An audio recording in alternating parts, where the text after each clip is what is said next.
And then over here. And for our main topic tonight, we have Travis Mitchell to talk to us about a few different things. He's very involved in the firearms community. Welcome to the show, Travis. Thanks for having me. So I got to actually experience one of the things you're involved in, which is you were the match director for the CRPS match in the Avonmore area of Ontario. And it was a lot of fun.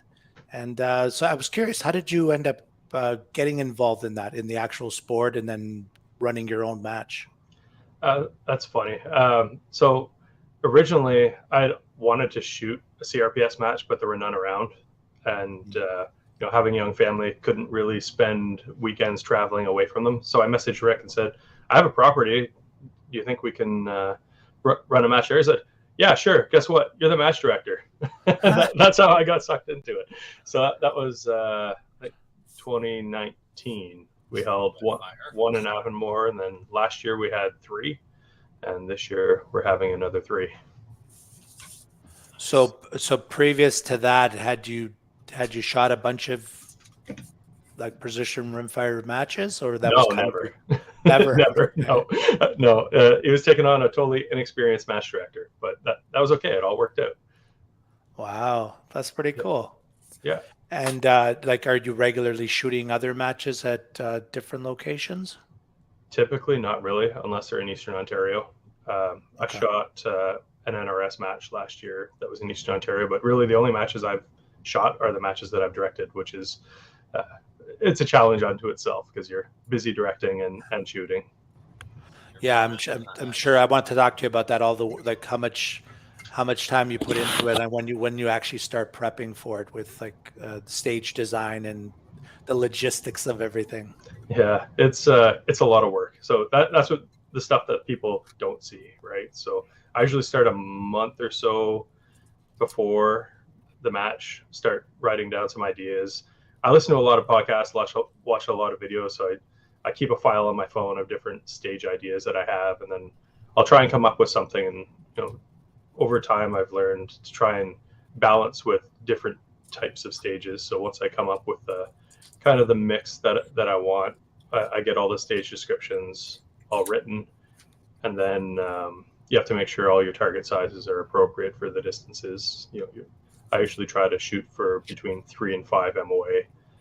And then after that, we set up. So usually I'll have a couple people come set up with me. One of the shooters, Brandon and Patrick, that we were out the weekend before putting all the posts in for about 4 hours, putting all the targets up and all the props out. And then usually probably the night before, I'll go do a final setup.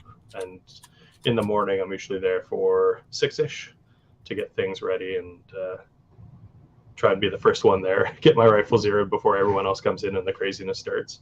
Yeah, I'm sure.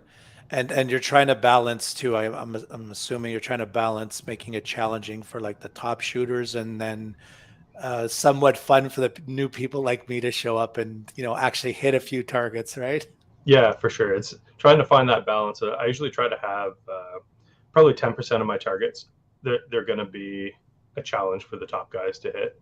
Mm-hmm. Then usually 50% should be reasonable for most people, and then there's a few that are on the larger side.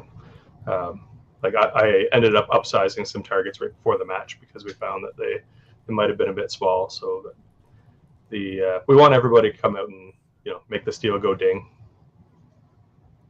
Yeah, no, for sure. That the fun part is hearing and not hearing silence behind you when you don't hear the impact, right? Yeah, for sure. I thought was it stage 1 that had that interesting the decision stage. So you had set it up where the shooter had an option A and option B. And option A was you could earn all your, I guess, 10 full points on one single shot. I think it was at 273 yards. Yeah. It was a 1/3 IPSC at 275 yards, which is about 8 inches tall, 6 inches wide, give or take. Okay. Off of a pretty solid prop. and then the option B was you could just run the normal stage for a maximum of 8 points off of you're shooting off some tires. So if you missed on option A, you can have a maximum of 5 shots on option B. So it's not like you're going for 10 and you miss and you get 0. You can still make up some ground. So some people weren't a fan of it. I thought it generated a lot of excitement. Yes, I actually, I was going to say to you, I liked it because there was the decision to be made and there was the gamble of going for it. So I actually liked it. So yeah, well, because you can get a 2-point spread, right? But 2 points for a lot of the top guys makes a difference between winning and losing. So if you decide to play it safe and you lose by a point, you look back and said, should I have taken the risk, or would I have lost by 3, for example? But I don't know. I've never seen excitement like that when somebody made an impact. So I don't know if you saw on the CRPS Facebook page, Hugo, the youth shooter. mm-hmm. There's a little video of him taking the shot, and he didn't know he hit it, and then all of a sudden you hear hit, and the excitement that scored was awesome. Right? Yeah, Like, I was standing there, and yeah, there was a little bit of delay because you're waiting, you're waiting for the sound, and you think he missed, and then there it was, and yeah, everybody was going crazy. It was so much fun. Yeah, So. and even like whenever other shooters were making hits on it, everybody was super excited. I'd never seen that level of excitement at a match before. So some people say, it's not focusing on the fundamentals. You're introducing a little bit of luck, which I suppose you are, but you can say that on any stage. And I think the balance of the excitement and buzz that it generated kind of makes it worth it. Well, I could tell you somebody on this podcast had luck in their favor because he also made the shot and I held it dead center. And I have a feeling that the wind completely stopped when I pulled the trigger and that bullet went straight down the middle and hit. I can tell you the other guy on the podcast that took a shot at it missed. Yeah, I know I fluked it, but I was thrilled that I hit it too. So it was like the highlight of my day. So anyways. Yeah, so I mean, there's a bunch of different types of stages. I tried to add variety. Some stages is 1 target and 6 positions and 12 shots, right? So you got to be moving. There's other positions where I did, the reset stage where you have to start offhand with it's a pretty generous size target. It's 12 inches at 100 meters, shooting that offhand. And then if you missed, you had to reset on it standing. Again, right? Yeah, I thought that was a good stage too. Yeah. And I like the construction site with the six positions and various like heights and stuff. I thought that was clever. Yeah. So you're challenging all the different fundamentals, right? From there, you're going from prone to standing, and you really got to boogie if you're going to get all 12 shots off in 2 minutes. So. Yeah. So overall, you were happy with how things turned out? Yeah, it was.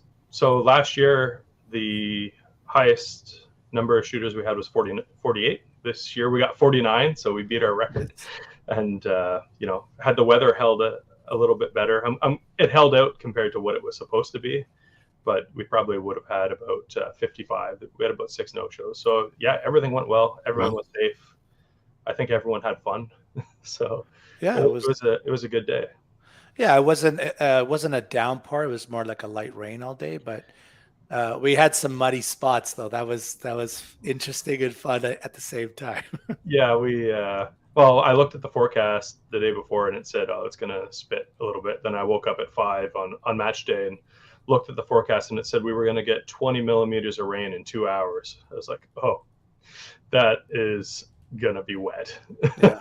So, but luckily it missed us and it got a bit greasy, but it wasn't too bad overall. Yeah, I don't think it spoiled the experience or anything. I'd take that over the wins that we had on Saturday. Yeah. So so your that same location hosted a Rimfire Academy the day before to introduce new shooters to the sport, and I attended that as well, and I thought it was a lot of fun. So, what app are you guys using? Can't use Streetlock anymore. It's geoballistics. Geoballistics. Yeah, that's what they were getting us to work with. I guess they're owned by Vortex now. Yeah, they incorporated it into that new rangefinder that gives you a ballistic solution just with the press of a button. That's pretty cool. amazing. Yeah. The competition academy was pretty good. We had like 10 students and 5 volunteers. So it was, I think people learned a lot. You know, you got to work on the fundamentals. You got to figure out your dope. And, you know, I think that's how you grow the sport, right? You get people's confidence up, because as soon as you say competition, people get intimidated. Yeah. But I think that you'd agree, Mo, that the atmosphere is quite welcoming. People are out for a good time. It's not an old boys club like some other shooting sports where, you know, everybody wants you to do well. There's help where you need it. It's definitely a good time. That's nice. Yeah, no, it's definitely I would say it's on the younger side, the crowd. Whereas like I do IPSC, and I think IPSC is a little bit of an older sport, and I think it's maybe the cost factor, also the barrier to entry is more involved, right? So this is a little bit more, let's say easy to get into, but there's less steps, I guess, to be able to get to it, right? All the pistol sports are going to get older and older and older. There's that, yeah. Yeah. Unless things are reversed, yeah. Yep. Or they just outright ban them, and then we won't have to worry about it. Oh, that's a terrible thought, Dave. So don't wish that they don't get older, Adriel. They might not. So here's hoping that everything gets reversed and we can go back to peacefully enjoying our property. Yeah. That would be nice. Yeah, one thing I like about like these matches and also the academies is like the loaner program that they do, and there's a lot of sponsorship behind it too to help people. Because I think there was even a guy there on Saturday, his gun was not working. I don't know what the issue was. And basically it was like he was handed a loaner voodoo, and then next thing you know, he had a big smile on his face, and he was like, I don't think he wanted to give it back at the end of the day. Let's just say that. Yeah, his wife not so much, but he had a big smile on his face once she sees the bill for the new voodoo. I was going to say a week later, his wife's mad at him for some reason. Yeah. Credit But no, card hurts right it's after nice. that. The way I see it, like somebody can just show up there and they're going to be like, here's a gun, here's a bag, here's what to do. Yeah, and I think Stealth Division, you get a mentor, so you get coaching. They'll give you all the elevation data that you need. They'll help you through positions. So, like I said, that's nice. Yeah, it's welcoming to the new shooters, which is good. That's a real problem with competitions. A lot of competitions I've found, you show up and you're kind of like, people will kind of help, but like you're kind of on your own a lot of the time. If you're brand new, hopefully they stick you with somebody who really knows what they're doing. But a lot of that level of help, that's awesome. Yeah, it's a really good way to kind of get over the barrier, because I mean, I remember my first couple competitions, the timer goes beep and you're like, what do I do? what was my plan? You know, so having somebody to be able to guide you through and maybe give you gentle reminders on, you know, take this position, come up with a stage plan with you ahead of time, stuff like that. It's a good way to grow the sport. Yeah, that reminds me, like pre-match after you guys did the intro and the safety and stuff, I can't remember if it was you or Rick said, okay, so who's intending their first match? And a bunch of people put up their hands, and then it was like, okay, what squad are you in? Oh, 7. Okay, who's in squad 7? All right, somebody experienced from that squad, like, you know, basically volunteer to, you know, shadow this person or give them tips and stuff. And we had someone like that in our, I mean, I'm new too, but I guess this guy was there for his first match, completely first match. And then he got instruction throughout the, you know, kind of like what to kind of do, get ready and stuff for each stage. Yeah, for sure. It's and the divisions are nice too, right? Like you can shoot production, and there's price limits on what you can shoot, so you don't have to be shooting a $4,000 action with a $3,000 scope on it. You can show up with pretty well what you have, as long as it's not a tube-fed lever gun. You can, the barrier to entry is fairly reasonable into the sport, and you can still be competitive. Single shot Cooey ace. Yeah, exactly. No? There's still some guys who would clean me with that.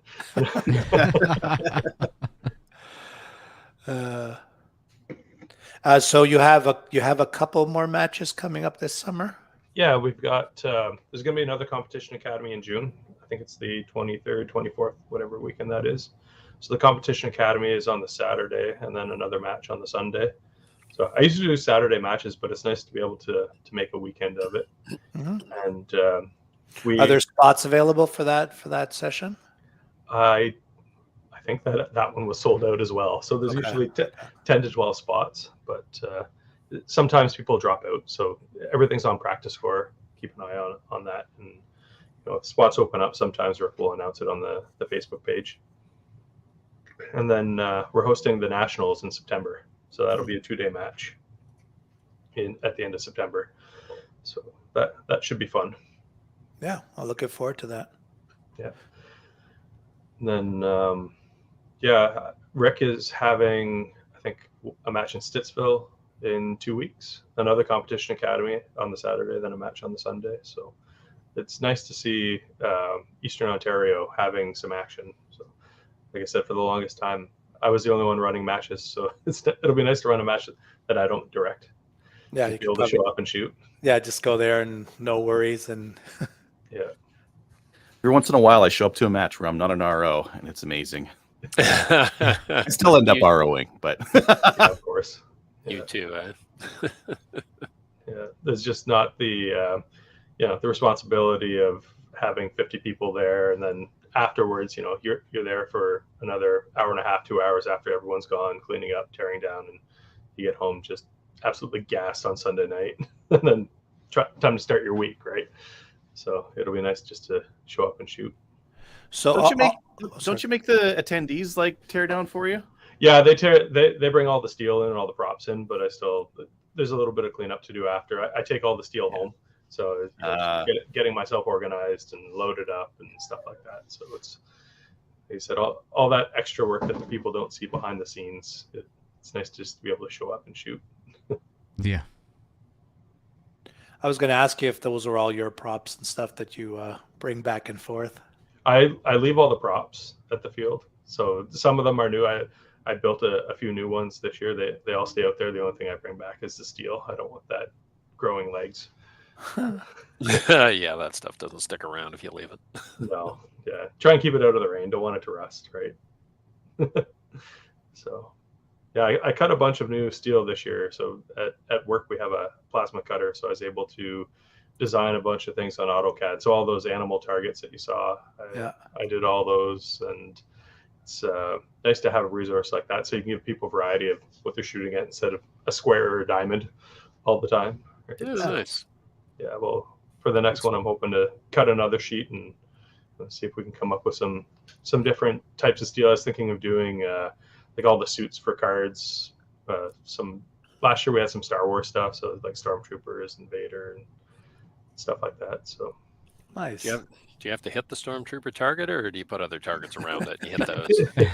Yeah, we need the red guys shoot. for Star Trek. Yeah. There you go. Anybody else have any questions regarding the competition? Because I wanted to move on to something else with Travis. So, Travis, was Mo as charming in real life as he appears to be on the show? Listeners want to know. Absolutely. Oh, God. Handsome and charming, yes. Yeah.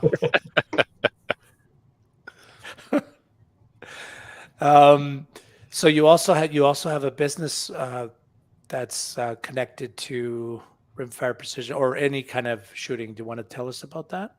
Yeah. So I started a sewing business called Boreal Outdoor Sporting Solutions, or BossGear, and started this time last year, well, January-ish last year, when I started getting into things, and I wanted to have a bag. It started because I didn't want to pay $250 for a bag, so I said I'll get a sewing machine and try and make my own. And that evolved into my wife saying, you should make a business out of this. So in my spare time, with I work full time and have 2 kids and my wife, and doing things with the family. So when I'm not doing all that, I'm now sewing and trying to run a business. So it's I wanted to be able to offer people a little bit of a lower barrier of entry price wise Canadian product, and something that is going to be durable. And so I started making some shooting bags of different types, and I've recently upgraded my sewing machine, so I'm not just using a $200 Singer heavy duty from Michaels. I've got the proper commercial sewing machine, which makes life a lot easier. And yeah, things are going really well. So good. And so people can purchase this stuff off your website, and then also offering them to retailers too now, correct? yeah, so you can find them at Tessero right now. Tessero has their own color. They're a blue color, that color like that. But the other colors are coyote, camouflage, green, black. So I'm working on establishing a dealer network. Soon I'm hoping to have some stuff out on the West Coast. And yeah, there's been a good interest, and I've gotten a lot of positive feedback on my products. So I'm happy. It's it gives me something to do at night, which is great. Turn your passion into some money. Pardon? Turn your passion into some money. Drive the passion out of it. Yeah, exactly. That's exactly the case. I just spend money on these sports. I don't get anything out of it. Yeah. Well, I appreciate that. Yes, I bought a cube from you, Yeah. and I also have this. What do you call the Classic, classic? Ricky. Yeah, the classic. Yeah. Yeah. So that's kind of the Armageddon gear game changer style bag. I call it the classic bag. And I also have a rail bag, so something that's mounted on an Arca rail, and I think you said the cube. It's like a space filling pillow. So I'm also venturing into the world of retail. So I started selling tuners from Spearhead. I'm trying to focus on more Canadian companies, and going to have some shooting glasses from Fortnite and some gun oil and stuff like that coming in. Oh, nice. Yeah. And you have some maple seed slings. I do, yes, slings as well. Yeah. So I don't sell too many of them, but I figured I would. I have all the material in stock. It makes sense to make them. Mm-hmm. Webbing and a couple of sling swivels and some tri-glides. Yeah, they're pretty easy to make. Yeah, for sure. So yeah, it's going well. People seem to like the products. I mean, who knows what they say behind my back, but to my face, they say that they like them. So I'm getting good feedback. One thing I do a bit differently is I try and double stitch all of my seams, because I've noticed a lot of failures that you see.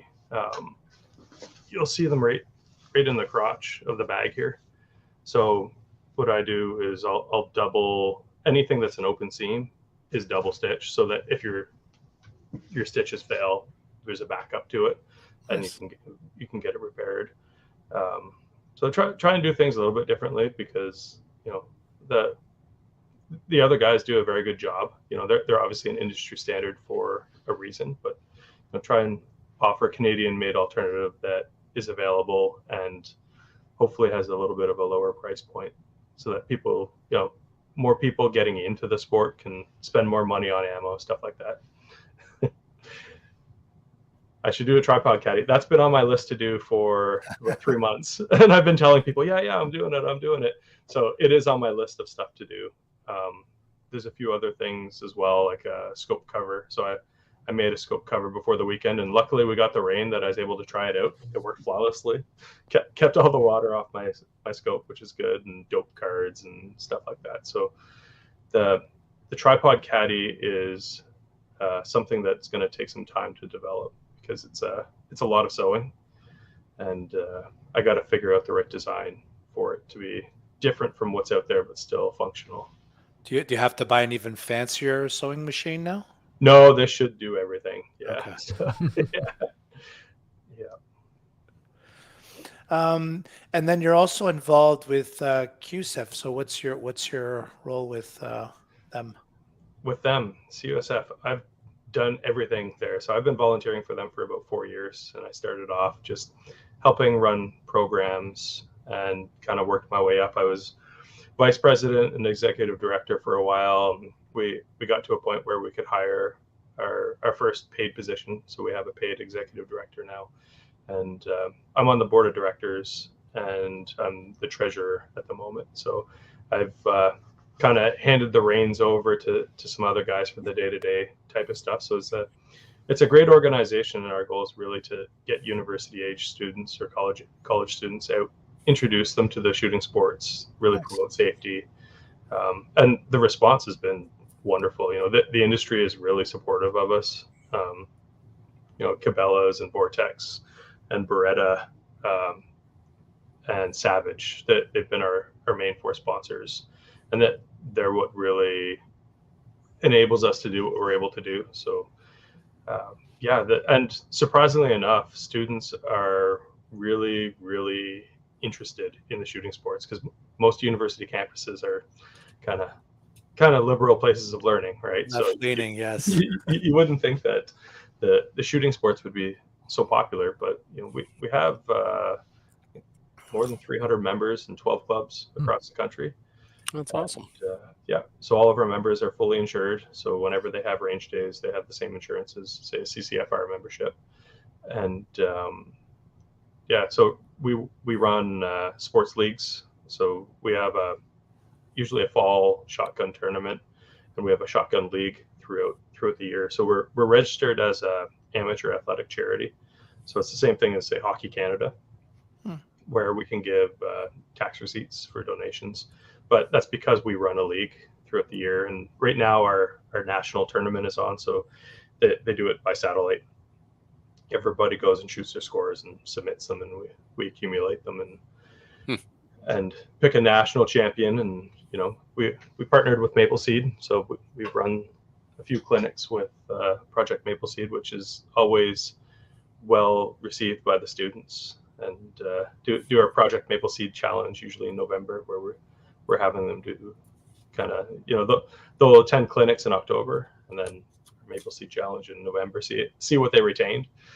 Nice. And some other things that we do are we have a PAL funding program for students who don't have their PALs, so they can get up to $100 towards getting their PAL or our PAL.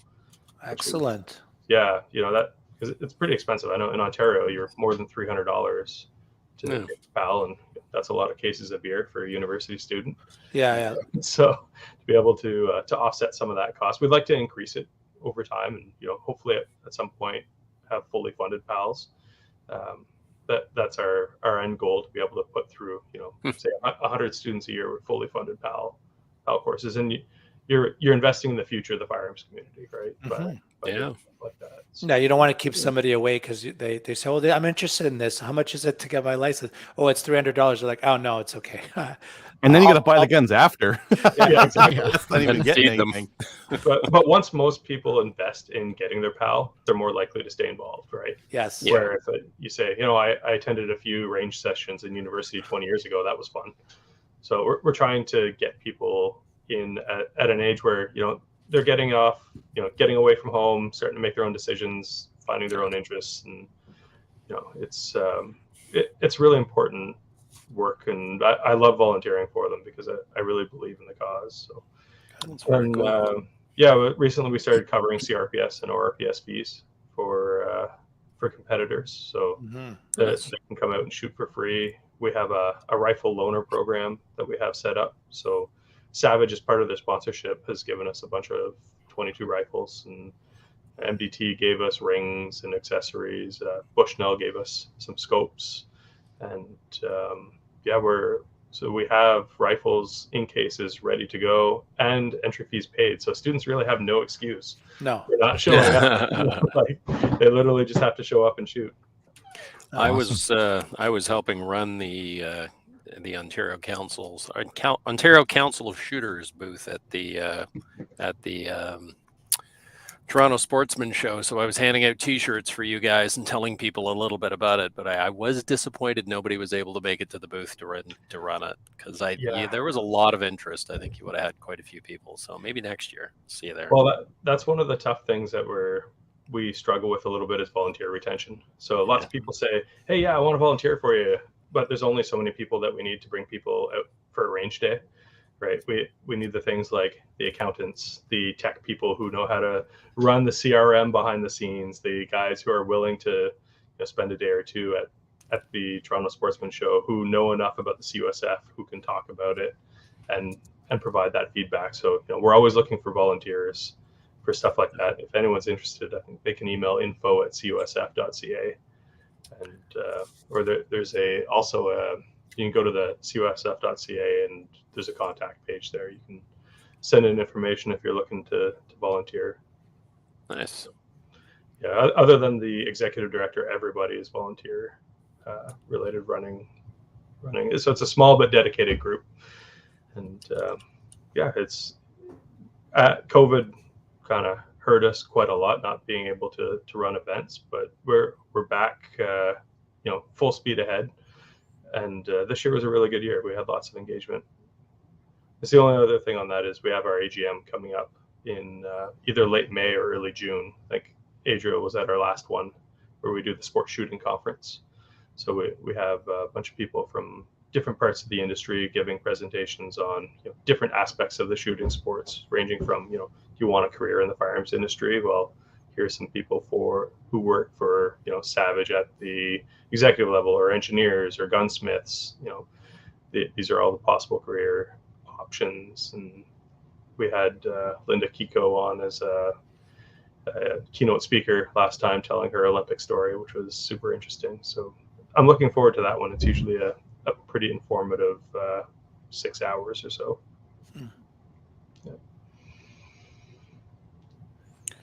Yeah. Anybody else have any questions for Travis? No. Well, sounds like you got your fingers in a lot of pies there, and just happy to talk to another person out there who's doing a bunch. So I counted there. You run CRPS matches. You're a director at the CUSF, and you make gun bags and gun equipment for your own business. That's all he does. That's just for fun. That's all that stuff's just for fun on the side. You also and have he probably has a real job too. I also have a pretty demanding day job. I'm a geologist by trade and work a full-time job, and like I said, balancing the family time, that's the biggest priority for me, right? Yeah. So just everything. So luckily I have a very supportive team around me here at home, which is great. And I'm hoping that BossGear can turn into a good Canadian branded company that can really contribute to that. Like I said, lowering the barrier to entry into the shooting sports for people. So awesome. Yeah. Good. Thanks for coming on. It's been great to talk about all this stuff. Yeah, I appreciate you guys having me. We look forward. I look forward to the next matches and events and stuff. So I'll definitely be out there. Absolutely. I'm looking forward to seeing you. Thanks, Okay. Travis. Thanks, Travis. All right. We'll talk to you guys later. Take care.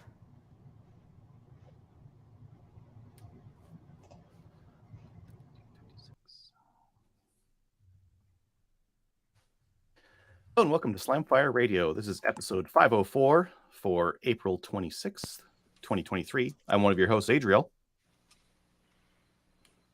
Dave. I'm one of your hosts, Random Dave. I'm another host, Kyle. And I'm another host, Mo. There we go. We got all of us in there. Dave. Don't worry about I Don't got worry all about it. excited. We're happy There's to an have. Is it going to be Angry Dave? We're happy to have Dave on. Is there other kind of Daves? I'm It's never good to be really angry, Dave, I'm today. never really angry. I'm just more disappointed with the universe and our government. I don't really get angry about things. That's Just really the universe, Dave? just the universe. Okay. Just Never really get disappointed. angry, but you might be spitting at your microphone today when we get into the news. We're not going to talk about that stuff, are we? You know what? When I see these things and I read about them, my trick, I learned this from a guru, taught me that the trick to inner peace and happiness is to picture yourself when you're really mad, you're upset with somebody, you just picture yourself by the edge of a stream. It's a beautiful stream. There's trees by the edge of the stream. There's maybe a deer wandering by. You're sitting on the edge of the stream on the rocks, and you're holding the person's head underwater until the bubbles stop coming up. And just feeling the breeze on your face. Yeah. Namaste. Namaste. Yeah. Sounds like a very peaceful time. Bubble, bubble, bubble. Namaste. No bubbles. Beautiful. Dave, you want to start us off with what you did in guns this week? What the hell did I do? Oh, I've been A couple of weeks. yeah, it's been a couple weeks. I've been doing some dry fry practice with my Tavor since I actually, after 3 years of owning it, went out and fired it. So I want to hate it, but I don't hate it. So yeah, I don't know. I want to hate it, but I can't hate it. So I think I kind of like it. So yeah, I've been practicing dry fire and mag changes with that. Mag changes are horrible, just awful. So I'm trying to get that a little quicker. And then we had our first ORA day out at the ranges 2 Saturdays ago. That was a practice and plinking day. So I had a bunch of people come out for that. And it was absolutely beautiful. So if you ever want to come out to any of the ORA, Ontario Rifle Association events, if you're in our neck of the woods, Southern Ontario, we have them up on Practice Score right now. If you just search for ORA, you'll find all the different events we have listed. So that was really good. And Did you shoot at that event? No, I very seldom shoot events. I'm usually running them. Chris is saying you have to challenge DD, Disappointed Dave, to start shooting. Last few times I was with him at the range, he refused. Oh, shut up, Chris. I was ROing. Sorry, I Mind don't you, like shooting. Chris W. there is one of our RSOs in training. So Chris was out for the day as well to job shadow and had him running the radio. So thank you, Chris. You did an excellent job and didn't F things up, which is good. So I have high hopes for you. And I'll be at the range with Chris this Sunday, actually, because it's our first intro day of the year. So we get a bunch of newish shooters, or sometimes it's just people that want to come out and shoot guns at 300 yards. And we do a classroom in the morning where we teach a little bit of the history and the different things that the ORA does and how to be safe and whatnot. And then we go out and we engage some targets at 300 yards for the afternoon. So I'm going to be doing that with Chris, and I'm going to bring my Tavor out as well. Just everybody that traditionally teaches this, they tend to bring out the ORA guns, which are all bolt action savages. So I mean, they're nice rifles, but and a couple of years ago, somebody was complaining that nobody ever came out from CQB or service rifle and brought their kit out. So myself and our service director brought our AR-15s out, and guess who on the range had the biggest lineup behind the guns to shoot them? Not the bolt guns. Or ARs are way cooler. Absolutely. If you haven't shot a lot, show up to the range. Do you want to shoot this bolt, like this hunting rifle, or do you want to shoot an AR-15? Time. Yeah. So it'll be good with the Tavor. And you know what? It's a lot of younger people that come out. That's the kind of stuff they want to play with anyway, right? They're the Call of Duty people. They want to play with the cool guns. So it was really good. So yeah, I'll bring the Tavor out this weekend and help out with the clinic and see how it goes. Should be fun. Cool. Yeah, Adriel, what have you been up to? 3-gun match. I fit it in. Nice. Had to do a bunch of driving, and I was like, I don't really know if I want to do it. But then Thomas is like, I'm driving. So I'm like, oh, fuck, I'm going then. I had to do a bunch of driving the day before, and he said he's driving. I'm in. So it was good. It was a good match. Had a really rough start to it. Start of the day was not that great. My pistol shooting was horrible. Oh my God, horrible. And I need to brush up on that. You know, I don't want to say I lean too much on my gun or the technology to kind of save my ass, but I was getting kind of slappy with the trigger on my pistol, and it was showing up in the accuracy. The other thing that hurt me, so we've got a new Texas Star at Sherwood Park, and it's a little bit hard to knock the plates off of it. And I was shooting it with 124 grain bullets, but the powder charge is a little bit light, 3.8, 3.7 grains a tight group. Just a little bit light, right? And it wasn't knocking them over. I was like, bing, bing, bing. I'm like, ah! Yeah, so good. No recoil. Good information. Oh, yeah, the recoil's better, but good information. So the next time I'm shooting that target, I'm going to run factory ammo, something that's got a little bit more spunk in it. Yeah, it was good. Fantastic match, though. Less people, and therefore we got more shooting in and more stages in. So, and the stage design was really good. The guys who ran the stage design basically set it up so it's we set up the walls at the start of the day, and the walls just stayed there, and we just designed stages around them, and we didn't have to the efficiency of resets was and rebuilds for the stages was really good. So Nice. That was all fantastic. Listener and Maple Seed instructor let me know that there were some primers at Tenda that are very cheap, and I bought some. They have the Campro / Giant X cheapos. They had small pistol and small rifle, right around 80 to $90 per 1,000 for both. So if you're looking for those, I have it in the new gun stuff, but go buy some from them because that pricing is fantastic. And I got the free shipping. I bought 4,000 primers, and instead of getting nailed on like toxic, hazardous, blow up nuclear fission materials, they're just like, nah, free shipping. Don't worry about it. Oh, great. Yeah, Nice. of course, I'm going to get that. Yeah. So got a bunch of those. I think they're going to be here Friday. Yeah, they'll be here Friday. Nice. So I guess I got some more rifle reloading to do. I booked some more maple seeds. So there's some more up on the website now. And I am continuing to book some more. Got a ladies' day one in White Court that we're going to be doing. I got a couple in Drumheller that I'm just getting nailed down. And I gotta book some camping sites for some of them because I got one in Kananaskis that I got to book a camping site for. So I should do that right away because, well, the camping sites nearby are all booked. So now I'm booking stuff that's like a 45-minute drive away from the range. And that's as close as I can get. And speaking, well, I got all the maple seed stuff on right now because I'm squaring away my kit because I've got a doubleheader maple seed this weekend. That'll be at Chaz in Sherwood Park. This is my first of the year. It's going to be like 20 to 25. Nice. I'm going to burn just like flat out. I'm going to burn. There's no way around it. I'll try to remember the sunblock. I'll apply the sunblock. It won't matter. I'm going to burn. Just going to happen. And yeah, I pulled up my spreadsheet. So I'm looking through my checklist of stuff that I got to like pack up and kind of make sure that I've got everything. I need to check the batteries in my laser rifle. I should probably recharge those. Laser we do rifle. Yeah, Laser in Maple rifle now? Seed. Oh, there's a pulse width modulated 5 gigawatt range. No, it's a laser pointer on a stock, and we use it to show the effect of like breathing and NPOA in Maple Seed. It's the light and sound portion of the show, and yeah, I got to make sure that the light part of that's going to work. I always bring like 2 lasers just in case one breaks, but I need to make sure that those charges are good to go. And that's about it. I'm going to be at the range every weekend until fall. So that's going to be, my year is rapidly starting to get completely booked up. Kyle, what about you? Well, I did not make it up to Roswell for their USPSA match, but there was a sporting clay match here in Carlsbad on Saturday.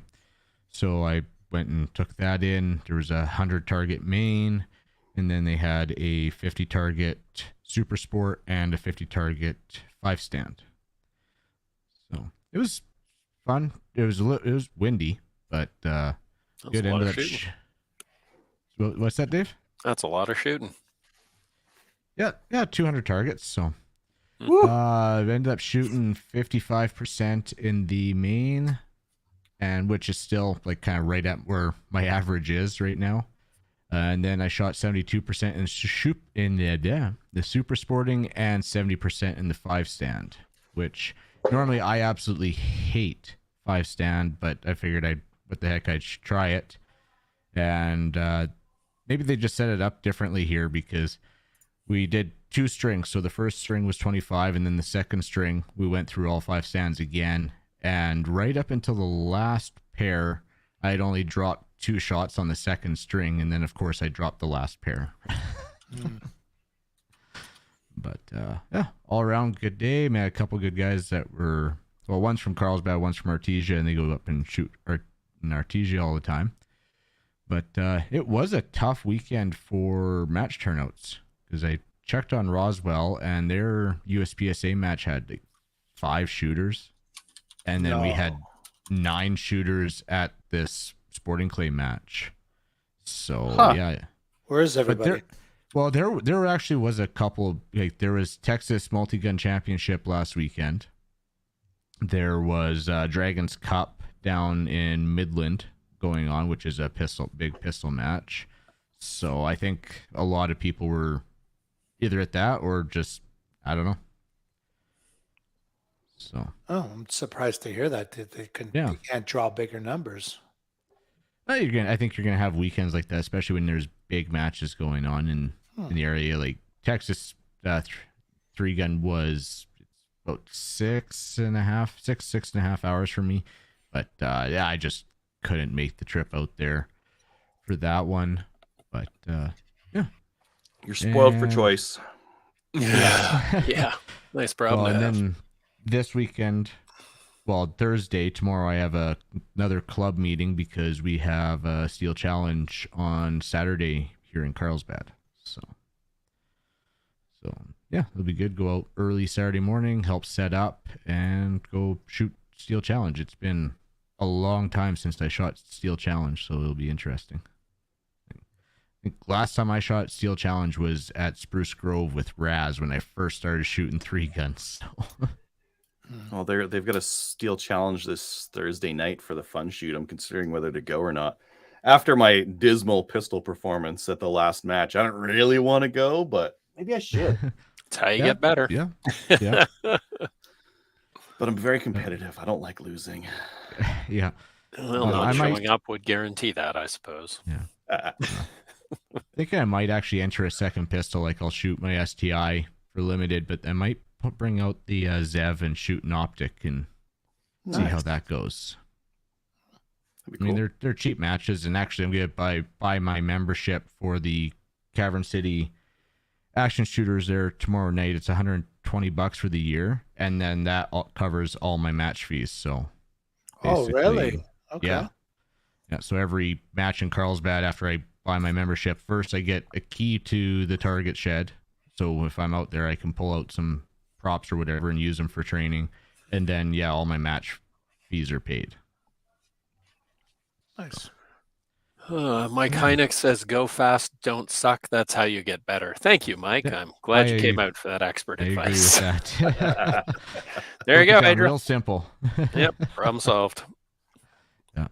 But that's about it. I tried to go write my driver's test so I can actually start buying some stuff. But even though they had 5 empty computers, I still had to make an appointment to go write my actual written test.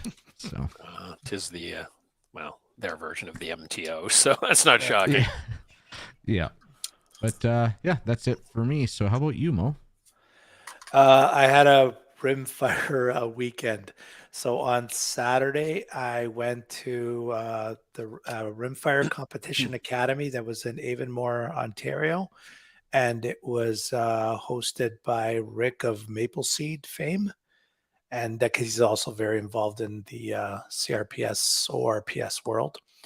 And it was a full day of instruction. It was really good. And we got a nice weather day too. It was on the windy side, but it was still sunny and somewhat warm. I met Jay from Red Leaf Rimfire. That was he's been on our show before, and I met him there. Really great guy. We had good instructors too, besides Rick. Matt from OneFat was there, and there was also some other top shooters, and they were giving us tips and stuff. So we would get some like instruction, and then we'd get on the line and do some either prone shooting to see where we were hitting, and then off of a prop.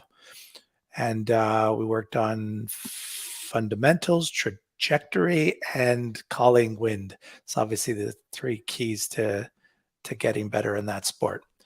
And I know it was a great day, and it was like I have to mention that like the fee was actually $0 because it was sponsored by Vortex and Voodoo Gunworks. So they covered everybody's through sponsorship. They covered everybody's event fee. So that's so great. cool. Nice. Yeah, Very yeah, nice. no. And there was like a lot of giveaways and stuff. Like, I got a hat and some other goodies and stuff. So it's pretty nice. And then obviously a ton of instruction. And then Matt gave me some good pointers because I was holding my, from the IPSC world, I have a pistol grip on my rifle, and I had my thumb wrapped around as if I'm holding a pistol, and that rifle actually has a thumb rest on the right side, right on the shooting side. So he was encouraging me to keep my thumb on that side and just have it supported there. And I just had to practice a little bit, and then I found it was more comfortable to actually keep it that way. Another thing he was like encouraging me to do is like to follow through on the trigger presses. So I was working on that. Again, I guess with IPSC, I try to like, I'm pulling off the trigger a little bit more than holding it for that, for that shot. And well, yeah, IPSC, you're trying to reset that trigger. yeah, you're trying to follow-up reset. shot. So I think that's even with the thumb, like the wrapped around, it's all part of the pistol shooting versus like, competition rifle, right? So yeah, no, overall it was like a great day. I got a lot out of it. We worked with the geoballistics app. I have a Kestrel, so I plan on using that for my matches, and I did that on the next day too. But it's also another tool that we can use.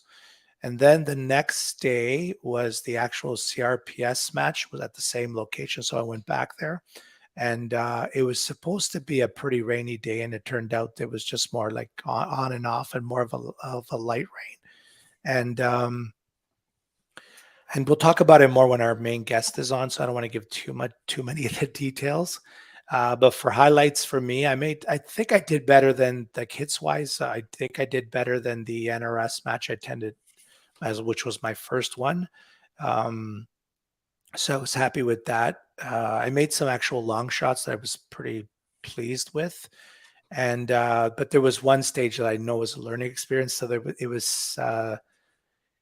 So we were set up in the prone position off a trailer. We got to stage the rifle pre-hand. So you would start standing, and then your rifle's already on the ground, and you jump in and start shooting. It was 3 targets at, I think, 120 yards, three small squares. I don't know if they're like 4-inch squares. And in my head, I'm thinking, okay, this is a gimme stage for me. Like, in terms of, not that I'm good, that, I'm going to get, I'm going to get points here, because in the prone position, I'm as solid as I'm going to be. I got my little support bag, under the buttstock. I'm going to nail these little squares. And I pull the trigger, and I don't hear impact. I don't hear the ping. And I'm like, okay. And then I should have, like, what you're supposed to do is make some sort of adjustment, because obviously something went bad. And then it was 9 shots off the 3, it was 9 shots. And I just kept missing and missing and missing and missing. And I'm like, clearly there's something wrong. So then I actually, because Matt was there, and he did a video on it, and I saw how somebody else shot, and he was holding for wind to the left, closer to the left edge of the plate. And clearly I didn't do that. So everything, I was probably sailing off to the right. So again, it was a learning experience. But then there's some stuff that I did well. I was happy with how I dialed. Some of the stages I actually shot by holding instead of dialing. So that was good. I was happy with that.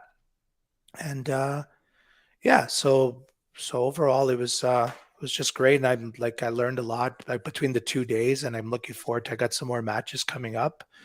Part of that is I signed up for another match in the US. It's going to be in Catskill, New York, in a couple of mid-May, I think. Yeah, mid to late May. Nice. And what else? Then I signed up for an IPSC match this coming weekend at my local range in Montreal. And I think that's it for me. But I'm pretty stoked about this rimfire stuff. I'm really enjoying it. I think the whole experience of it and stuff, like the way the stages are, the way things are run. Some of the stuff is different from IPSC. I think I was saying to Adriel before the show, like, IPSC has, like, all the matches I've attended have like ROs and scorekeepers that are just working, right? They're shooting either the day before, or the morning of, or the afternoon. Whereas this is all like the squad completely works, the RO, the spotter, the timer. And so it's a little bit more, not as well, you're self-RO'd. Yeah, it's self-RO, so it's not as structured and rigid, but I mean that in a good way and a bad way. So is there one person on the squad that's kind of dedicated as like the head RO for the yeah, squad? It's supposed to be. So and I understand, because like with most IPSC matches I attend, like there's usually like different squad times, so you can have people that will go there and they'll RO in the morning and they'll shoot in the afternoon, or vice versa. Whereas this, like, we're starting at you do the zeroing at a certain 8:15, and then by 9 o'clock everybody's shooting. So even the match director's shooting. So it's not like you can't really have people dedicated and you can't ask people to show up there just to work and not actually shoot, right? So it's, Yeah. that's I the still couldn't see working a match and not shooting it. Yeah, no, it makes sense. Yeah, see, I'm the opposite. I can't. If I'm working a match, I don't shoot it because my head is not enough into one or the other to do a really good job at either. So I default to doing a really good job at running things, and then I may as well not shoot because it's bad. I only do that for like outreach stuff. So if it's a ladies' day or a family day or something like that, I'm not going to shoot, and I will never shoot on those days. But if it's a match, I'm going to shoot it. Yeah. Like, I didn't expect to do my best at my own matches, but I would just run around, make sure that everything was good, and then shoot the stages at my own pace, jump in with random squads, and just, I haven't shot that stage yet. Got some time. Okay, I'll go shoot that stage. Yep. Cool. Yeah, that's it for me. All right, let's get into upcoming events. Join a Maple Seed. Check out mapleseedrifle.com/events to find events in your area. They are selling out quickly, so check them out. Find a 3-gun match at 3gun.ca. And then there's going to be the EOSC Summer Blast IPSC Level 3 match. Spots are available for Thursday, July 27th. Registration is on Practice Score, as registration should be for everything. Yeah. Great. Cabin Fever at Wapiti Shooters Club in Grand Prairie. It's a sporting clay match this weekend, April 28th to 30th. Registration's on Practice Score? No. Register on site or CNSCA leaderboard, something like that. On site's okay. On site's okay. You show up Just to show site.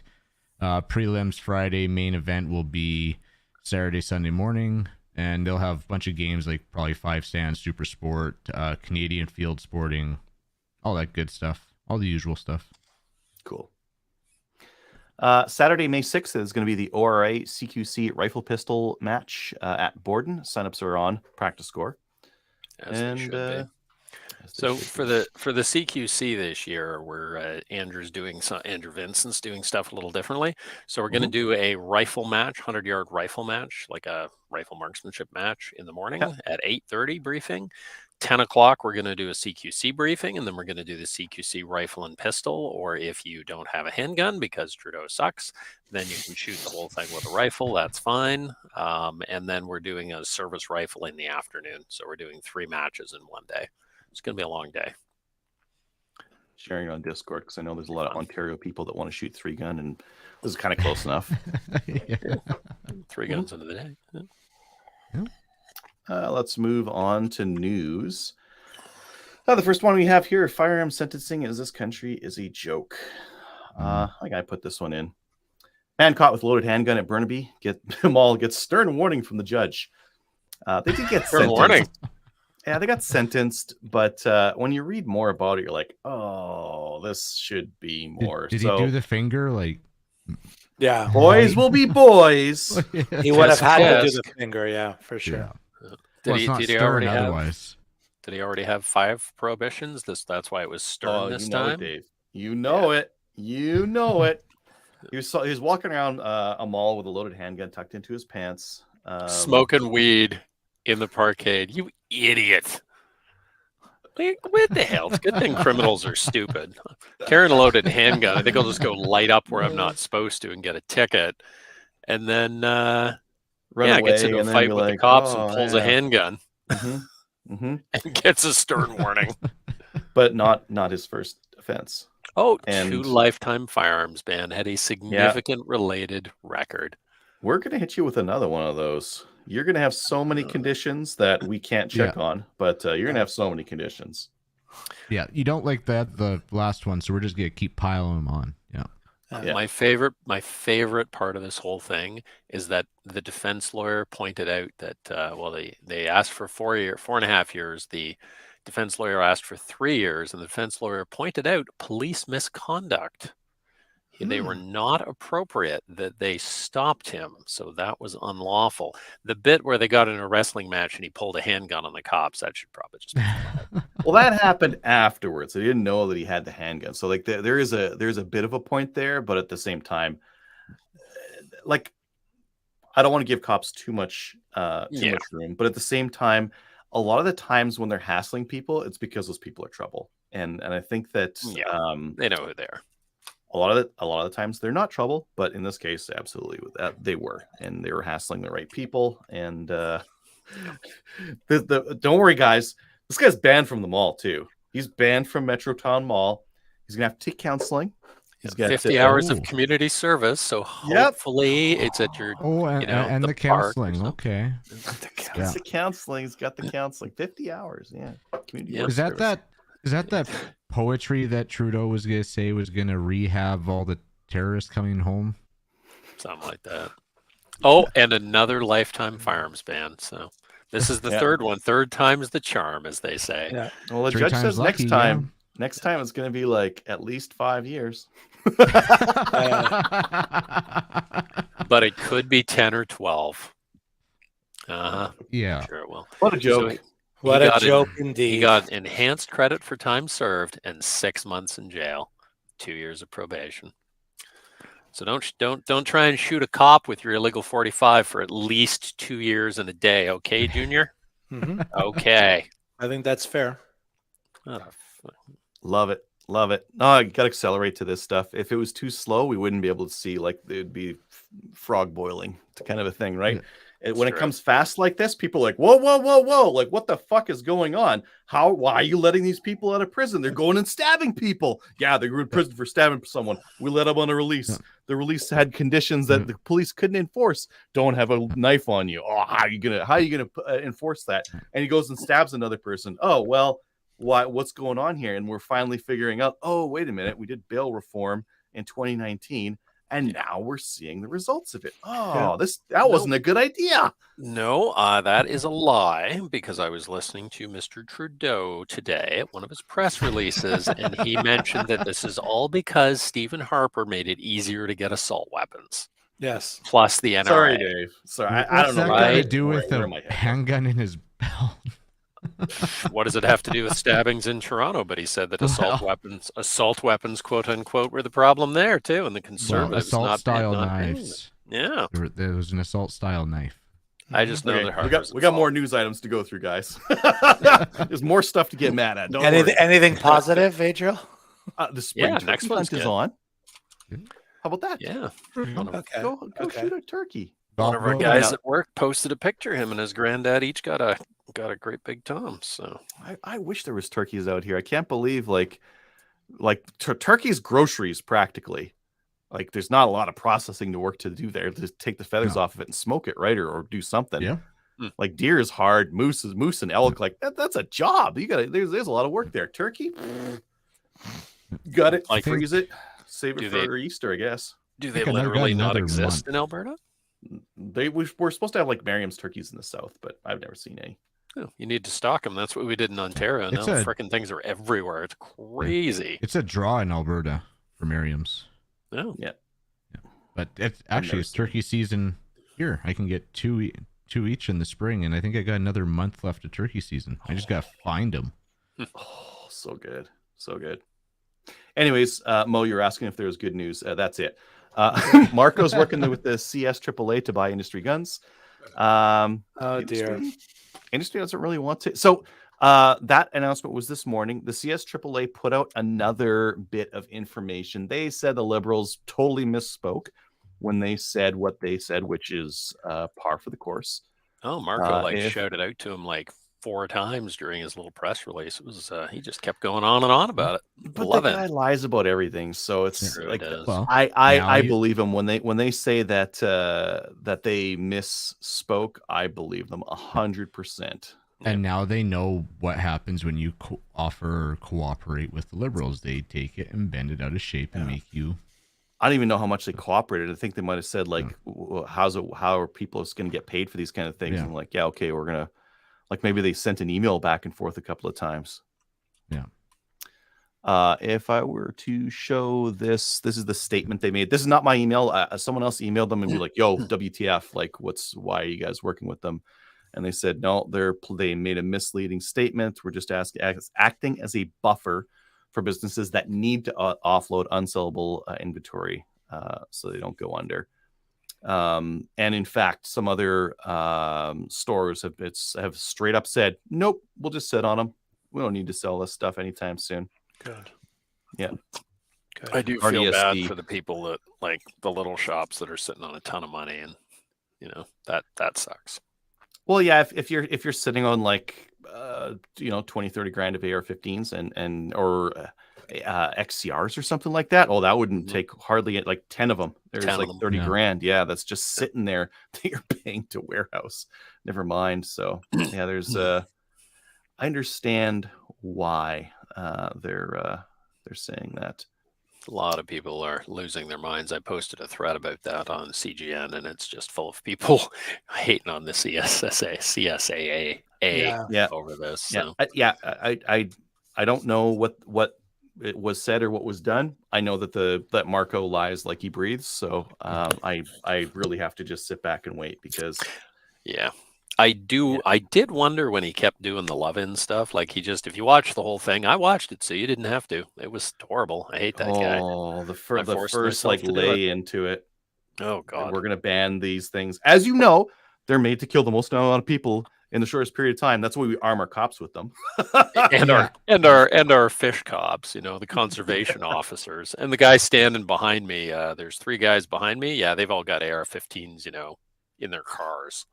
Mm-hmm. Yeah. So yeah, he said that line about weapons of war designed for the battlefield, specifically designed to kill the maximum number of people in the minimum amount of time. Kind of think my M&P 22 and 22 long rifle probably not that effective. Probably not that Say effective. the line, Millhouse. Designed to kill Exactly. the most amount of people in the shortest period of time. Exactly. Freaking said it over and over and over and over and over. And when he did the CSSA thing, he did the same thing. He mentioned he's like, or CS AAA, doesn't roll off the tongue.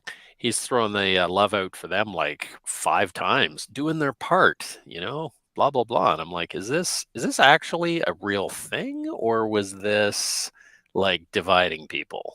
Like it's just dividing people. Dividing people, guaranteed. Yeah. And they're trying to get their amendments. So let's move on to that one because RDSC said they don't like it either. They're not selling anything, but we got lots of ground to cover here. Let's get to it.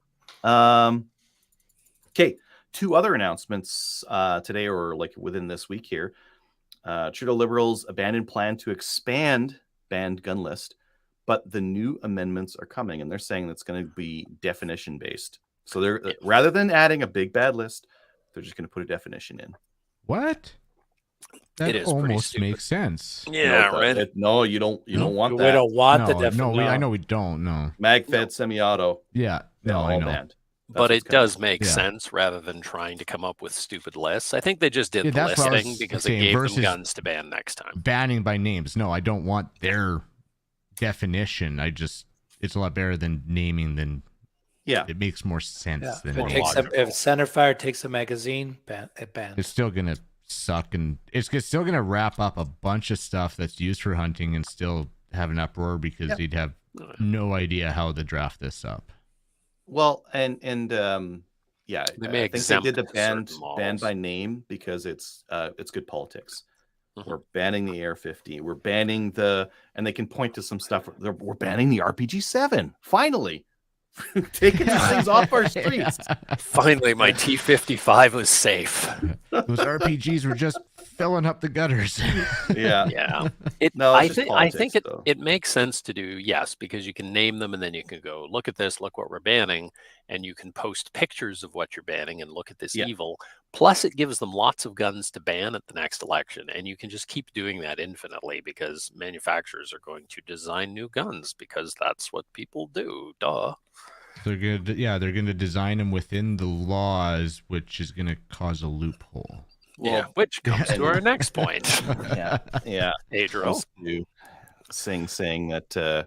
So Singh made an announcement today that was a little bit kind of ambiguous. He said that they're going to introduce an amendment to the gun ban bill C-21, and but rather than the ways that we've tried before, they're going to try a new technique that's going to target manufacturers, Canadian manufacturers.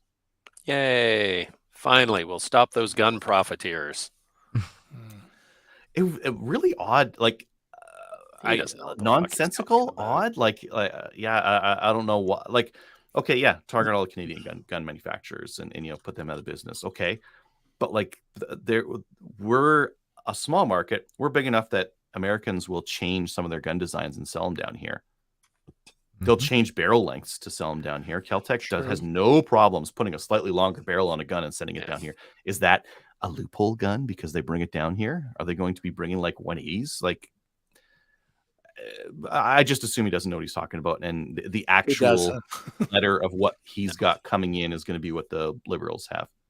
It sounds good to their people. Look, we're doing something. We're targeting these evil gun manufacturers, right? Because there's been a bunch of stuff lately that, these gun manufacturers are evil. They're inventing loophole guns to get around our laws, and we have to stop them because the children know.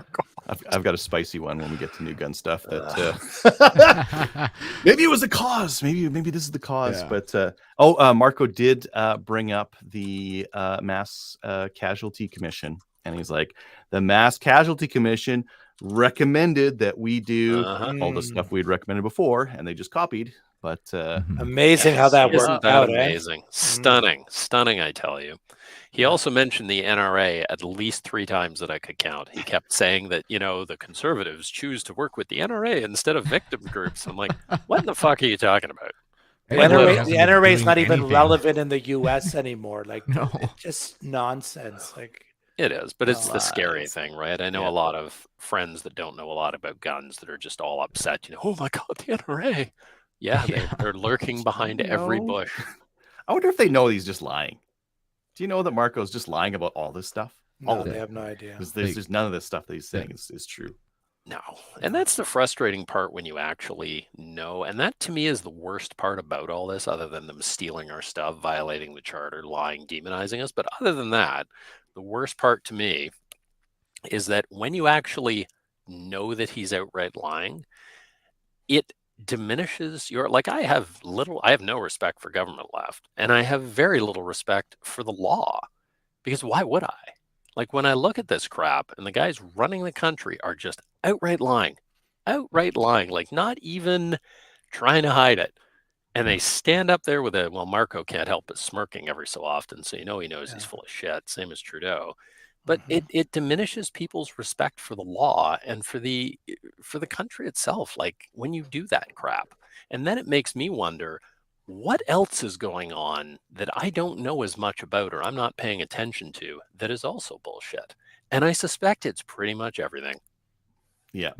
Oh, absolutely. It's frustrating that they can just spew complete and utter nonsense and bullshit and go completely unchecked. Yeah.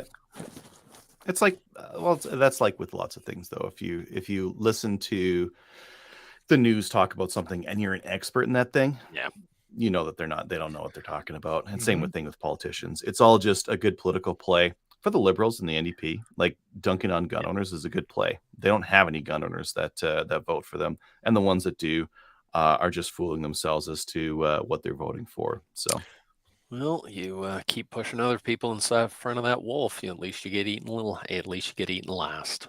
So, yeah. Wayne's saying that you can tell they're trying to push things before the ruling on the OAC comes in 2 months. Yeah, maybe that's what this is. They are trying to get C-21 through, and they will get it through because the Liberals, NDP, and Bloc all support this. Yep. Yeah, NDP actually wants more than what the Liberals are bringing. Yeah, like saying when he was doing his announcement, he's like, just to be clear, we want to ban on handguns and a ban on assault weapons.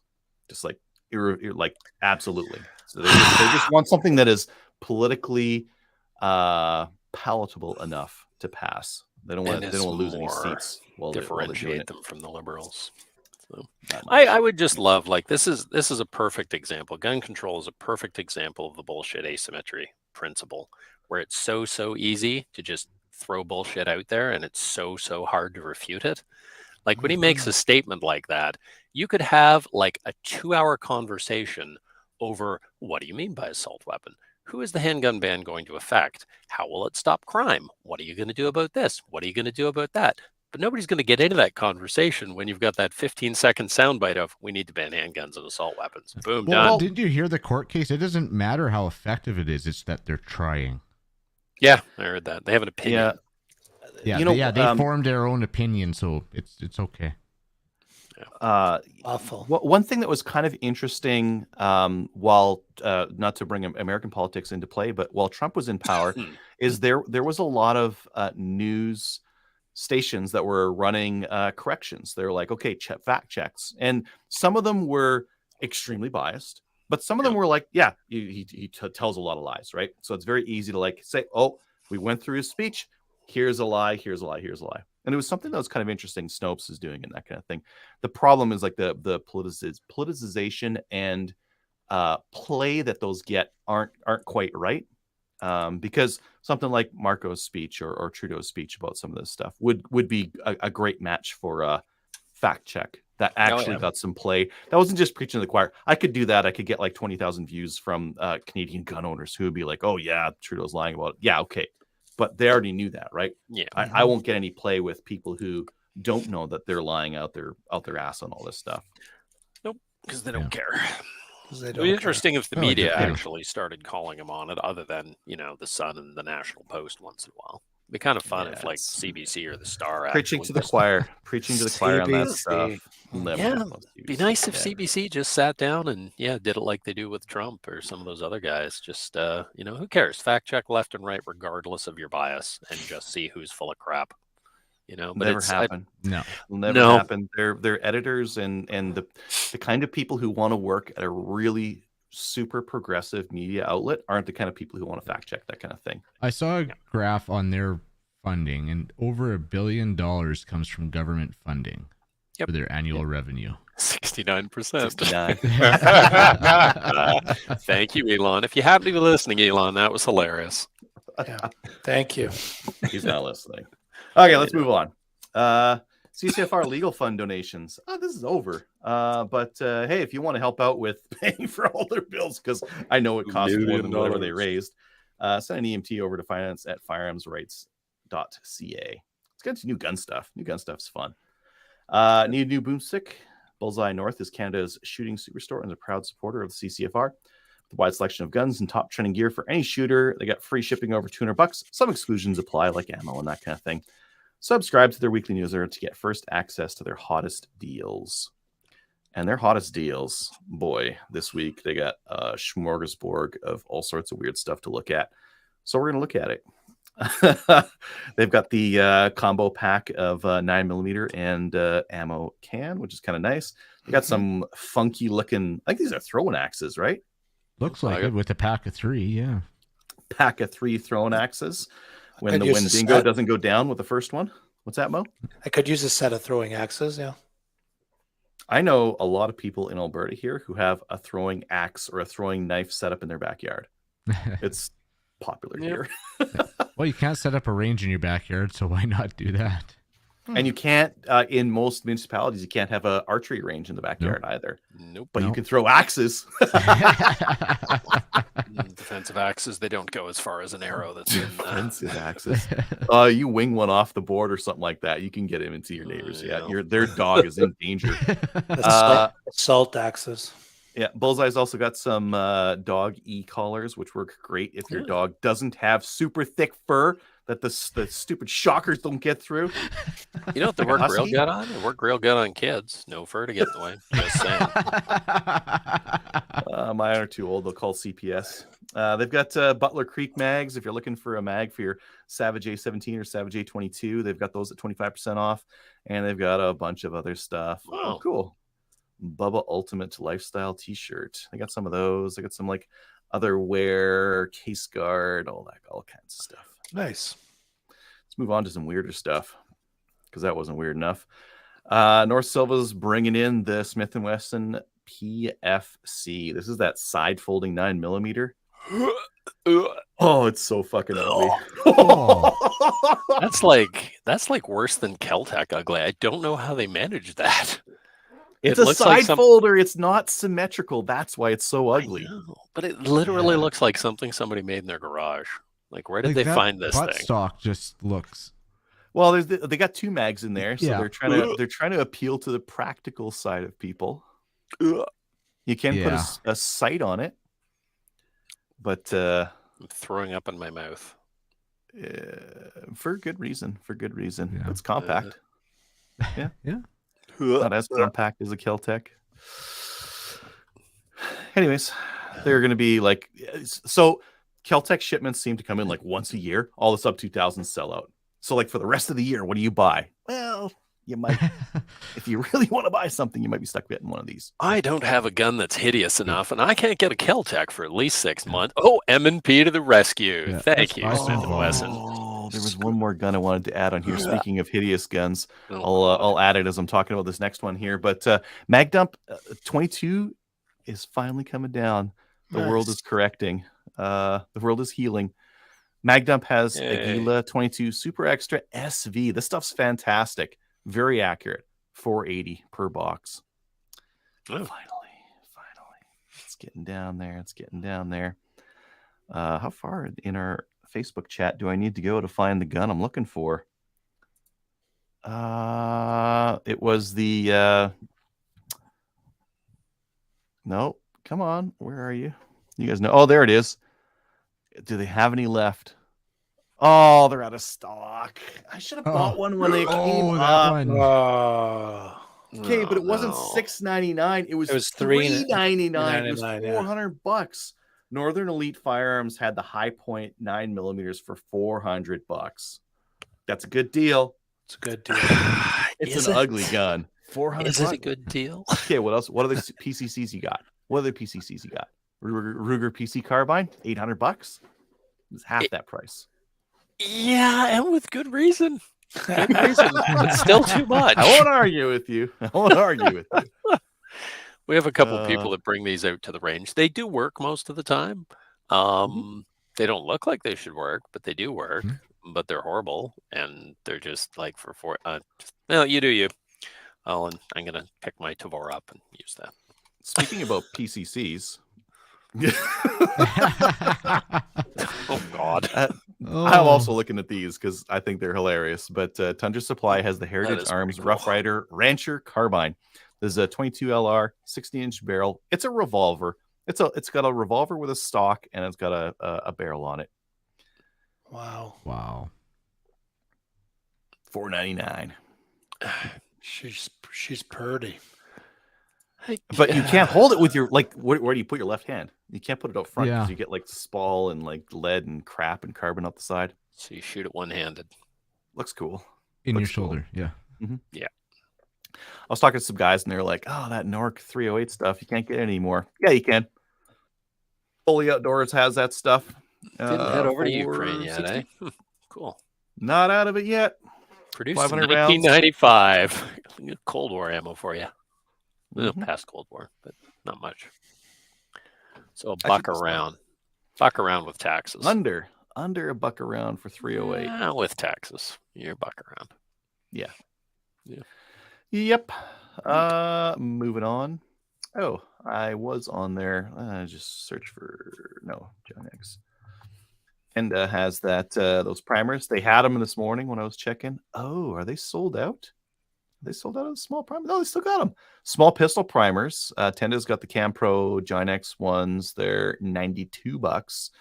And if I search Cam Pro and then I go to the next page, they'll show me the small rifle, and they're way cheaper for whatever reason. The small rifle's got like a thicker cup on it. Same thing otherwise. Maybe there's just less people buying it. Yeah, there's a small rifle, $84 per 1,000. Nice. I got some. They're still in stock. You guys can too. I think this is what caused the acceleration of all the firearms legislation we're seeing right now. True North Arms has this Trudeau Must Go limited edition custom WK-180C Gen 2. Now, I personally, I think lasering political stuff on magazines is cringe. But this is so high effort that it's like it's looped back around. I like Yeah. it. Yeah, that is pretty good. Agreed. Yeah. They've It got is like adorable. look at what they've done to the magwell. They've cut out like little prison bars in the magwell. They With a got little lock keyhole. keyhole. Yeah, the keyhole's a nice touch. Yeah. It really is. Well, in case the you were nice- confused on what it was. And the nice thing is with that, you could just take your mags and paint whatever figure on there you wanted. Yeah. You can paint anybody on there. You could can have like keep a bunch of updated different with mags your with political full, statements. yeah, you'd have like the full cabinet on there and just changing mags. They're all going to jail. Be awesome. That's great. It's not even That's that much cute. more than a regular WK-180. This is the Blem. This is the Blem version here, but like 1750. I don't know what a regular Gen 2 goes for, but it's not that much more. It's got a cool skeletonized, lighter weight magwell. Yeah. Yeah, that's fun. It's fun. Yeah. I'm sure the RCMP has been giving photos of that around. Somebody will be upset about that. I missed a couple here that you guys had just added, so just give me 1 second here, and I'll fire those over onto my other screen. Looks like you got a couple of SFRC things. Share screen. This one. Lockhart Tactical LTAC Raven Modular Caliber. Okay, who put this in? What is it? And why do I need it? Well, Mike just put it in comments, and I looked it up, and it's a belt-fed 22 long rifle. Fun. Disintegrating link? Probably not, hey? What? Will ship shortly after Raven 9. Okay, the Raven 9 is out. Transform your Raven from 9 to 22 LR belt fed without any tools in under 30 seconds. What? It's linkable, 100 round 100 linkable belt rounds. included. Yeah. Oh. Notify me when available. Click. That's cool. That's an expensive caliber conversion kit, but Yes. $2,000 Canadian. for an upper. Almost. Does it come with a barrel? It has to come with a barrel. How do you shoot it without the? Because the Raven 9 is a 9mm, right? Yeah. Ejector bolt and Colt included with it. Barrel not included in basic kit. What do you got to buy it? Just buy like a 22 barrel. You put your AR barrel on there. It's a 22. Yeah. Go grab one of your AR barrels that's got like a slow twist on it. Stick it on there. The platinum kit is complete, includes barrels. And that's the only kit you can select. Oh, that's why it's $1,800. It's got everything. Yeah. Okay. All right. Yeah. Belt fed 22s coming to you soon. Okay. Based. Very based. Very cool. SFRC has the Kodiak Defense 9mm KD9 MSR. I think Josh has been had one of these things trying to make it work. Yeah. And I think we've got some emails from Josh too. Sully Outdoors also has 9mm cellular and bellet for $780 for 2,000 rounds. I ordered some of that. They've got 124s and 115 grains. I ordered some 124s on Tuesday. They showed up this morning. I ordered it Tuesday night. Well, they're and pretty free close shipping. Yeah, Mark. Fantastic. An hour and a half north, but yeah, free shipping. Yep. So yeah, why not? So good. All right, let's get on to the main topic.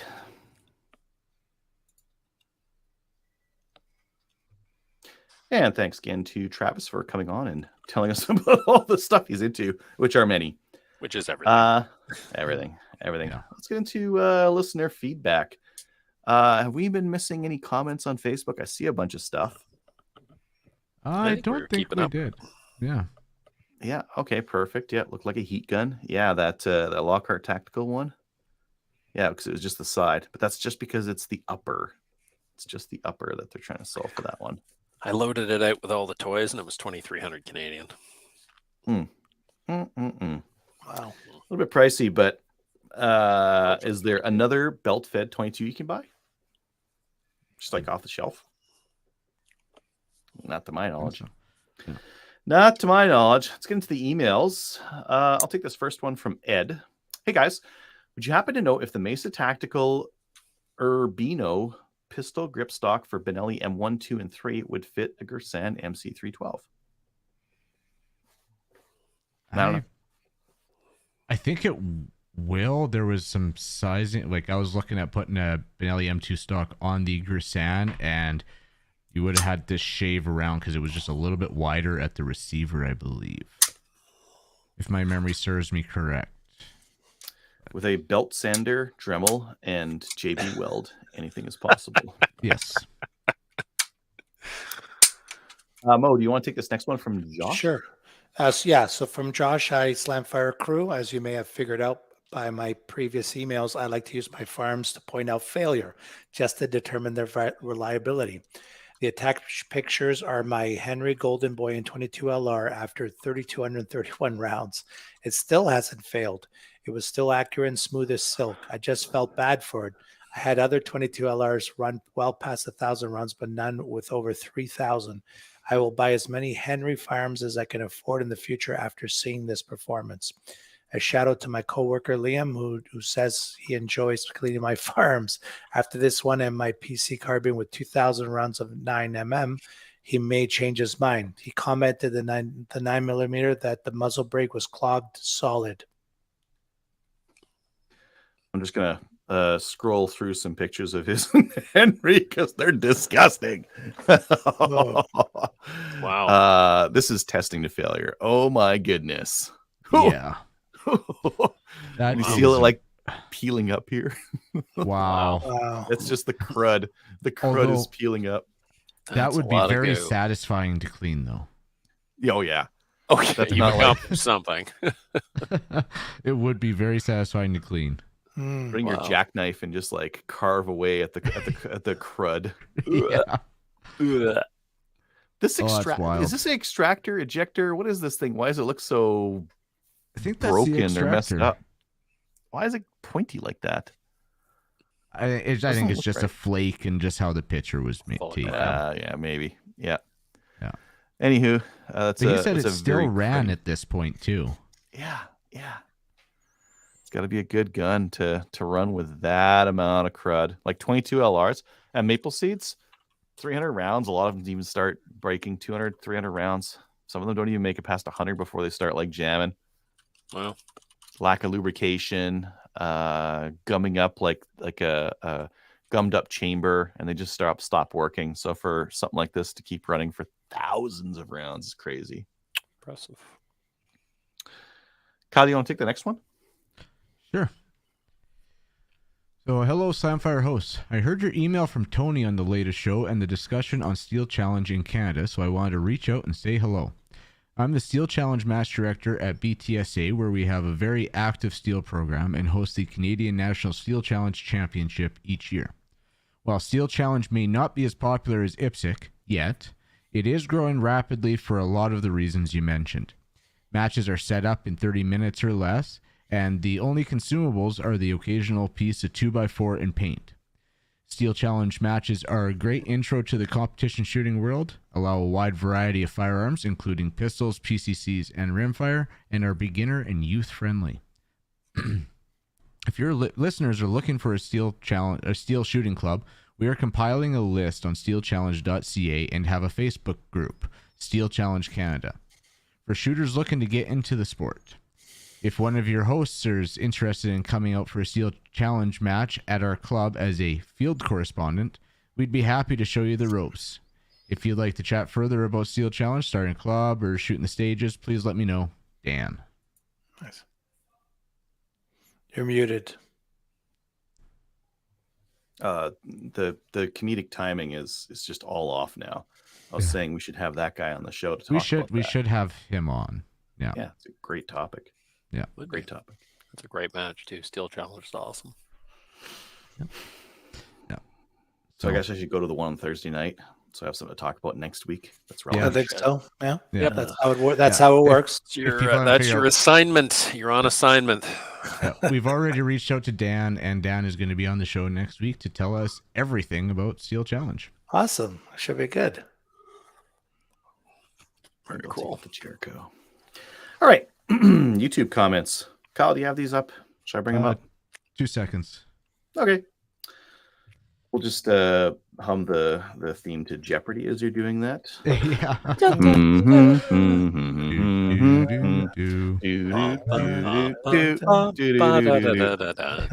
Okay, so where were we? This is a Gersan Yeah. comment. Well, yeah. Oh, there's a couple of them there now. Oh boy. Oh, yeah. So if we had one from Tony, this is a Gersan comment on the last episode. And we did have 2 comments on the Gersan testing review. One guy says this is mostly a waterfowl gun, so 1 1/8 heavy will be the minimum go-to.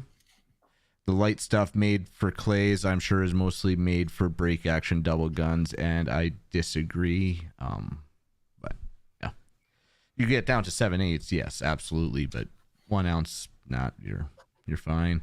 We had another one. Yeah. LOL, comparing a brick wall to his shoulders. Ha ha ha ha. Okay. And then we had a whole bunch to our last episode. Sammy, Tracy is being too optimistic. The judge is a sellout. We've already lost. Only solution is a supportive government. Ian says liberal government lawyers and government lawyer trying to influence the judge's decision. And judge is biased and needs to rescue herself. We need a panel of judges here. Yeah, recuse herself. Or recuse, yeah. Yeah, step out. Yeah. Sean says, take away government and the people will prosper. Quote from Ronald Reagan in 1972, I guess. I don't recall that one, but Stonecutter says, this is a great episode. I'm a bit frustrated with such a pivotal case for the law-abiding firearm owners and, by extension, owners of property. Why the mainstream media showed zero interest in this case. 0. Mm-hmm. Canadian guy says, great show. Glad you had Tracy on the podcast. Daniel, hi SFR team. Great show again. By the way, I'm in favor of a Discord channel. And that was it for this past week comments. Good stuff. So We got a Discord channel now. yeah, we are currently working on building it out. So it's there, but we just got to build it out yet. Yeah. We will have invites for that. I don't know, soon-ish. Yep. Yay. What people bought from our Cabela's link. So we will do one of those once April is done. We'll kind of review that. But if you want to buy something from Cabela's, you're going to buy it online, go to our website. On the side there, it's like, buy something from Cabela's. If you buy it through that link, we get a little sweetness off that. And we'll either clap very loudly at your purchases or laugh, jeer at them once a month. And mostly we'll just like talk through it. We'll try to figure out what you're doing. I'm just waiting for somebody to just buy a lot of fudge. Fudge. A lot of fudge, a lot of lube. Can you buy that? Can you buy the fudge online? That would be awesome if you could. I don't know. Can I get some of the caramel popcorn? Yeah. Fudge and nuts. No, not fresh. Yeah. Shipped, please. Yeah. Thanks to our supporters on Patreon and Player. If you'd like to help support the show, head on over to Player is the new name for Utreon, or head on over to Patreon. Find us there and subscribe. If you'd like to email the show, send us an email at slamfireradio@gmail.com. And let's get out to the shoutouts and recommendations. Kyle? I would like to shout out the whole crew at ATC Shooting Sports for a fun day. Out shooting sporting clays and that. And looks like a good, nice facility. My shoutouts to Tristan for his excellent stage designs for the Sherwood Park matches. We've got some like not new people. We've got some people who are taking more, like a more active role in some of the 3-gun clubs around here, and they're doing like a way better job of stuff. Like everything's more organized. We've got like matchbooks. Like everything's getting better. It's all fantastic. So great job, guys. Nice. Mine is to Travis and Rick that hosted the events this weekend. And again, I already mentioned, but Vortex and Voodoo for sponsoring the Rimfire Academies, and they're also sponsoring shooters to actually come out and try the different sports or try rimfire shooting. So, thank you. Fantastic. Nice. That's awesome. Dave? Shout outs to all the RSOs out there, because everybody's getting ready, and the match directors setting all your stuff up and making your evil plans for the year. So thank you in advance for all the work you do, because nobody else is going to say thank you. So there you go. I'll say that. I had a couple of I say ITs thank coming you out to the every Maple time. Seeds. Oh, thank you. Thank you. Because yeah, it's nice having help at those things, and all Absolutely. those people are great help. The kind of people who are willing to help are usually the kind of people you want to have helping you. Yep. Finally, once it's ready, and I think it's almost ready, join our Discord server. We'll probably link that on the website and some other places. I don't know. We'll find out. Yeah, once we get it up and running, we're doing that. Even like same thing I do with the email and Patreon and player. I'll post a link in the chat as we do it as well. Cool. Nice. Check us out on Gun Owners of Canada. Like us on Facebook. Watch us on YouTube and Player. Join the CCFR, and we'll see you next week. See you next week. Good night, Kelly. Good night, Kelly.